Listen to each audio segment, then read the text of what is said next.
So here we are back in the previous version, and if I draw a line with Ngon Cyclic, a rather thick line, and we click to make it solid and we press B to bevel, we see that it just doesn't work out. In fact, let's press B twice to remove the bevel, and that is our shape. Let's try drawing it just one more time before jumping over.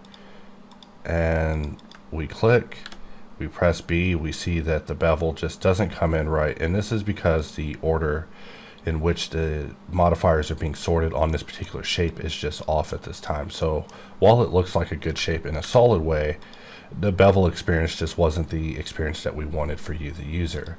So for that reason, we did improve it in the latest version. So I'll just make a new file, delete everything, and we'll just go in Ngon and just draw a shape.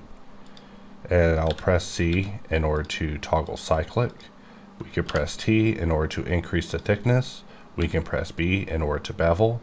Of course, bevel can still go wayward because bevel is just bevel when it comes to these sort of things. But now, whenever you begin working with it, it should behave the way it's supposed to. So here we are, bringing it out, extruding it, click, apply, and we look at the wireframe and we get a proper wireframe for this compared to what we were looking at previously. So I'll do another bevel line over here.